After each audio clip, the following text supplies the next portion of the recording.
8h35 sur Radio J, et va vous entretenir avec Claude Moniquet. Bonjour Claude Moniquet. Bonjour Eva. Merci d'être avec nous ce matin en direct sur Radio J. Vous êtes expert en contre-terrorisme. La question qu'on se pose avec vous ce matin, c'est quel poids pour l'Iran face aux négociations de normalisation entre Israël et l'Arabie Saoudite, puisque l'Iran a fait des tentatives de rapprochement avec l'Arabie Saoudite, et à noter l'Iran qui a aussi hier, on l'a appris en Israël, le Shin Bet a déjoué un attentat de l'Iran contre plusieurs personnalités publiques.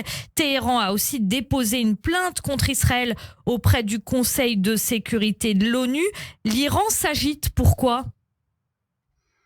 L'Iran s'agite parce que très clairement le rapprochement entre Israël et les pays arabes sunnites du Golfe, c'est une très mauvaise nouvelle pour Téhéran.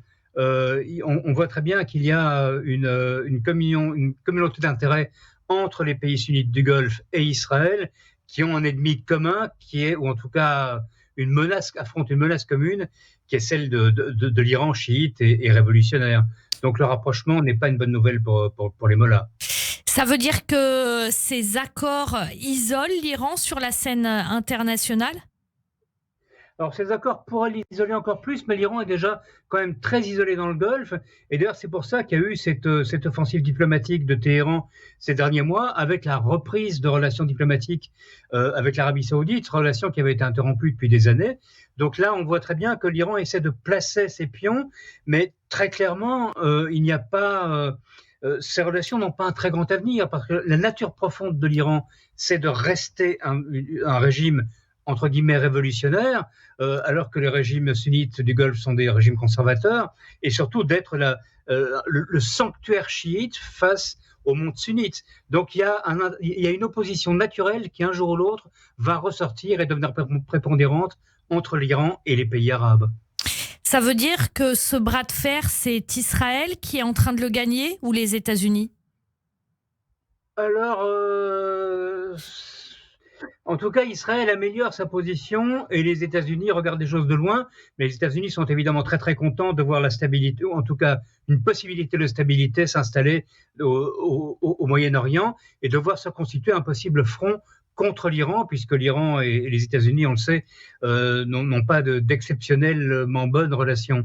Maintenant, pour Israël, c'est un momentum qui est extrêmement important, parce que si Jérusalem arrive à faire la paix, à établir des relations diplomatiques avec l'Arabie Saoudite, elle aura bouclé la boucle après les accords d'Abraham. Il y aura des relations avec l'ensemble des pays du Golfe, à l'exception du Qatar. Donc ce sera quand même, relations officielles, je veux dire, parce qu'il existe des relations qui ne sont pas officielles, y compris avec le Qatar.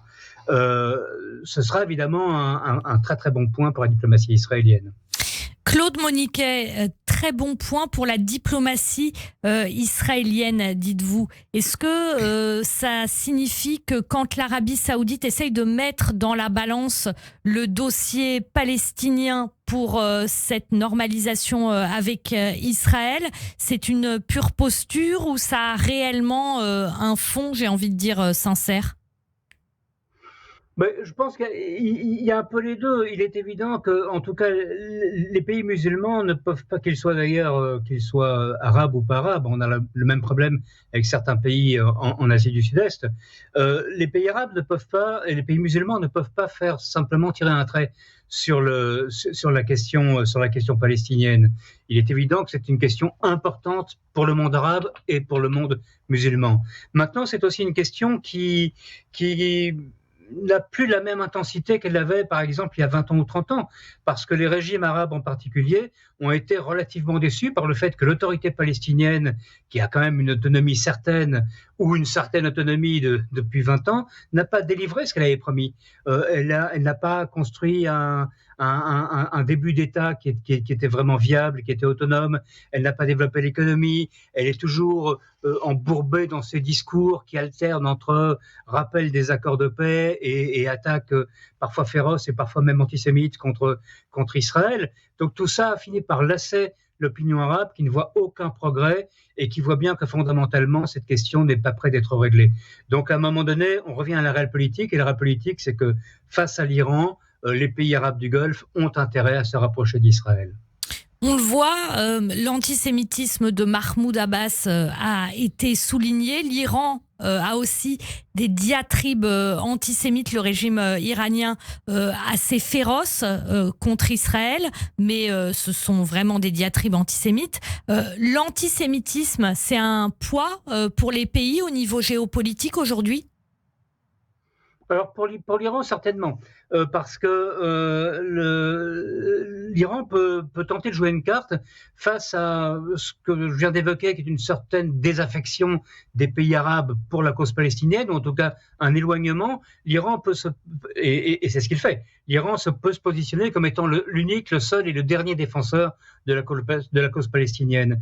Et c'est très probablement la tentation qu'ils ont, c'est ce qu'ils ont commencé à faire, c'est ce qu'ils font entre autres à partir de la Syrie, c'est ce qu'ils font en soutenant le Hezbollah, et c'est ce qu'ils font aujourd'hui, on l'a vu avec ce complot qui a été déjoué en Israël, en essayant de susciter des attaques contre Israël, des attaques terroristes contre Israël. On a vu par exemple aussi l'Iran, depuis des années, devenir un soutien important du Hamas, qui est pourtant un mouvement qui n'est pas chiite, mais qui est sunnite, et qui est même d'un sunnisme radical. Donc ça, c'est une évolution intéressante.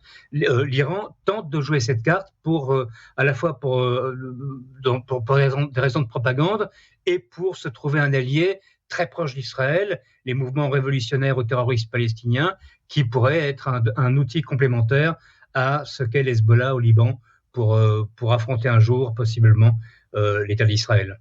Ça veut dire que la seule carte aujourd'hui qui reste à l'Iran, tant elle est isolée, c'est le terrorisme contre Israël notamment ? Alors moi, je suis persuadé que l'Iran a toujours utilisé, enfin je suis persuadé, c'est une réalité en même temps, l'Iran depuis 40 ans a toujours utilisé le terrorisme, et ça n'est pas seulement un moyen de dernier recours, c'est une partie intégrante de la politique étrangère iranienne. Il existe en Iran un organe qui s'appelle le Conseil suprême de sécurité nationale, qui décide de la politique internationale et de la politique sécuritaire de l'Iran, et c'est dans cette enceinte où sont représentés le guide suprême, le président de la République, les affaires étrangères, l'armée, les services secrets, enfin tous les centres de pouvoir iraniens. C'est là que sont décidées à la fois les avancées diplomatiques, les embargos, mais aussi les actes terroristes. Donc c'est vraiment un outil, et ça l'Occident n'en a pas conscience. Pour l'Iran, le terrorisme et l'utilisation du terrorisme est un outil équivalent à la diplomatie. Claude Moniquet, le régime islamique donc État terroriste pour l'instant, c'est ce qu'il fait de l'Iran, mais là ces derniers temps ça se resserre autour d'Israël. Pourquoi ? La menace terroriste iranienne, vous voulez dire ? C'est-à-dire par le truchement du Hezbollah, du Hamas, le djihad islamique, bon ça c'était connu, mais il y a comme une volonté d'encerclement d'Israël. Pourquoi ? Mais parce que la lutte contre ce que les Iraniens appellent l'entité sioniste, puisqu'ils ne parlent jamais d'Israël, mais ils l'appellent l'entité sioniste, est un fondamental depuis la révolution de 79 et depuis l'accession de Khomeini au pouvoir. C'est une donnée fondamentale de la diplomatie iranienne qui permet de gommer de gommer les différences et les tensions qui peuvent exister, ou qui devraient permettre de gommer les tensions qui peuvent exister avec le monde sunnite. C'est une manière de dire, on a des différences, vous nous avez persécutés, vous les sunnites, nous les chiites qui sommes une minorité, à peu près 15% d'islam, mais fondamentalement nous pouvons nous retrouver sur la cause palestinienne, et ça permet aux Iraniens d'attirer dans ces réseaux, d'attirer la sympathie et la participation de sunnites qui théoriquement devraient en être très éloignés. Merci beaucoup Claude Moniquet d'avoir été en direct avec nous ce matin sur Radio J. Je rappelle que vous êtes expert en contre-terrorisme. Merci beaucoup. Au revoir. Merci.